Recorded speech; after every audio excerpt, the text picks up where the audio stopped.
hindi mo na kaya maghanap buhay, ang gagawin natin, mag-withdraw. Kaya paya. Di ba? Siyempre na pinili mo sarili mo. Si Brother Tito, wala na akong hanap buhay, sabi niya. Hindi ko naman sinabi na tamad yan kasi nung binata yan, masipag yan. Amen? Eh wala naman tao dito na ang pinaghanap buhay galing lang sa dagat, di ba? Halos eh. O yung iba siguro na kapag abroad, yung iba hindi na naranasan naglaot. Pero halos lahat ng nakatira dito ay naranasan naglaot. Kaya hanggang ngayon naglalaot tayo. Eh Brother Milong sabi niya, sige tuwag pastor, ay huwag mo nang bisyonin yan Brother Milong. Ganun ang buhay mo dyan sa tindahan. Pag sigay-sigay ka pa, gusto bang abulin ka ng maritime? Muna ambisyon niya, may alaga na siyang lapo-lapo, ano pa? Di ba? Yun ay pakain. Magkapapilitan ka maghanap buhay kasi pakain niya daw mga kapatid, yung karne. Sarap ng buhay ng kurapo niya pag gano'n. Amen? Kung ano mo yung may, salamat na tayo.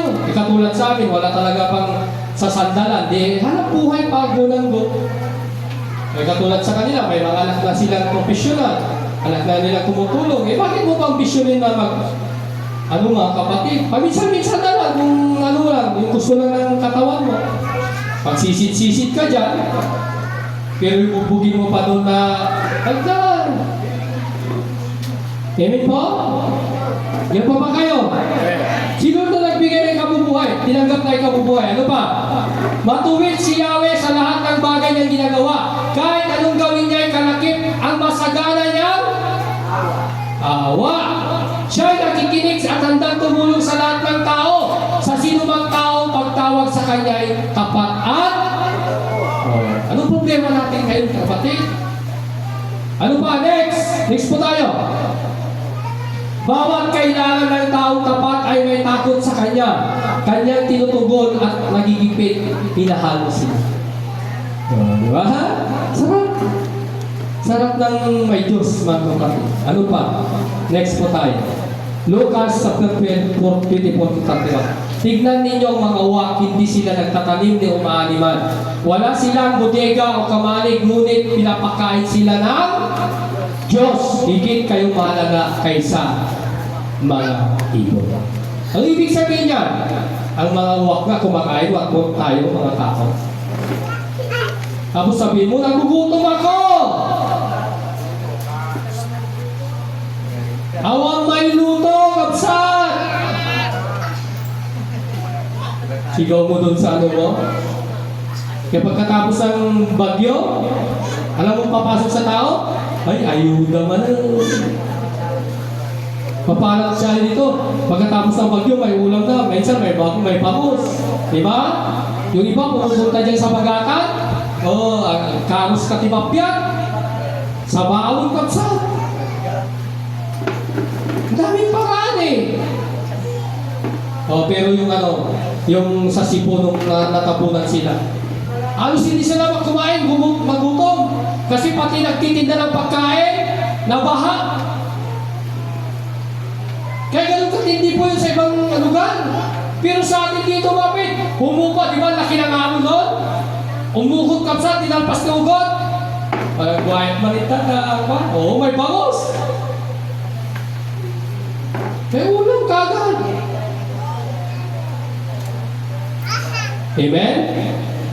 Ang sarap mabuhay sa probinsya, sabi ng mga taga-Manila. Pero tinatakbuhan ng iba ang probinsya. Kaya alam niyo mga taga-Bulacan, pagdating nila doon, ay tuwa-tuwa sila, magkarang-karang, mag-constrip. Kasi natutuwa sila sa dating pinakikislan. Bakit? Na-miss nila yung pagkain eh. Amen? Kaya yun, nakakamiss yung pagkain. Doon sa probinsya, tilapia, bangus, halos ganun lang yung isda yung mo. Karne, yun yung mga inuulam. Dito, dahil pagpipilian na ulam. Ano pa? Next.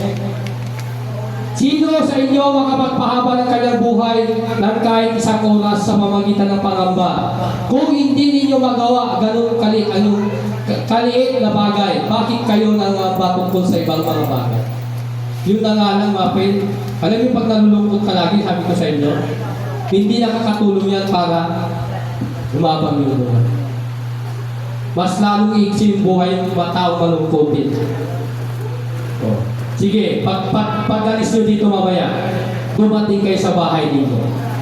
Harap kayo sa salamin. Pag malungkot kayo, tingnan yung mukha nyo. Tapos, pag mag-smile kayo, kumpara ninyo kung ano mas magandang tingnan. O, di ba? O, sige, smile nga kayo. O, mas lalo kayo gumaganda, gumagwapo. Totoo po yan. Amen po? Gusto nyo ayaw kayong pagpalit ng asawa niyo. Smile din nyo sa inyo. Oh. Di ba? Kung hindi ninyo next po tayo. Tignan ninyo ang mga bulaklak sa parang. Unawain ninyo kung paano sila lumalago. Hindi sila nagtatrabaho ni humahabi man. Ngunit sinasabi ko sa inyo, kahit si Solomon, sa kabila ng kanyang kayamanan ay hindi nakapagdamit ng kasing ganda ng isa sa kanila. Oh, amen po, si Solomon. Eh tayo dito, di ba? Ang daming tao na maaarte ngayon. Amen. Bato-bato sa langit ha. Ang mga anak ng Diyos ba maarte o hindi? Oh, hindi, di ba? Kasi ang tao ngayon, sobrang ang-arte. Amen po? May mga tao na ayaw na magsuot ng ukay-ukay. May mga tao na binili lang kapon, sinuot, ayaw na. Hindi lang nagustuhan yung kulay, ay ayaw ko yan. May mga tao naman, sinuot lang isang beses, ayaw na. Diba? Si Solomon ngayon, ang yaman. Hindi niya yung ambisyon na makapagdamit ng maayos. Amen? Sabi ni Mrs. ito galing sa galing sa Pusolobyo. Bibigay ko ito kay Luis, sabi niya. Sabi ko, ay suot ko muna kung kasya. O kasya naman. Amen po? Kaya pasisya muna si Brother Luis. O, yung ganun lang talaga eh. Alam nga hindi mo magkasya, tambakin mo pa dyan sa O kung kasya, di sa akin muna. Amen po? Ganun po. Kasi sabi niya, ay, ang lit yung bata. Hindi, sisingin ko muna. Kasi malit yung nagsusot dito. Sabi niya, kasya ba yun? Payat-payat. Tignan natin. Pati pantalong na, mga pinagkakasya natin. Amen po, bigay lang po. Tapos pagbigay, ayaw mo na. Ay, pinaglumaan na yan. Diba? Halos lang na yung isloy ko, bigay. Pinaglumaan. Noon lang ako bumili ng yung barong ko kay Karen. Magbumili ka din nga, tayo sleeping. Oh. Amen? Daming mga libre, daming mga blessing ni Lord. Kung diramtan ng Diyos ang damo sa parang na buhay ngayon at kinabukasan igagatong sa kalan, kayo pa kaya? Amen po? Kahit liit lang yung pananampalataya sa Kanya. Ano pa? Next, 29. Kaya huwag kayong labis na mag-isip kung saan kayo kukuha ng kakainin, inumin. Huwag kayong mangamba. O, ito na yung sakit ng may stress. Ang daming iniisip. Ano pa? Ang mga bagay na ito ay pinagkakabalahan ng taong di nananalig sa Diyos. Nananalig sa Diyos. Magsabi namin, wala kayong ibang isipin. Alam ninyong Ama, alam ng inyong Ama na kailangan ninyo ang lahat ng iyan. Huwag mo lang isipin. Alam na ni Lord po yan. God will provide. Oh, ano pa next? Subalit pagsikapan ninyo higit sa lahat na kayo pagharian ng Diyos, ibibigay niya inyo lahat ng iyong kailangan. Next po tayo. How to ask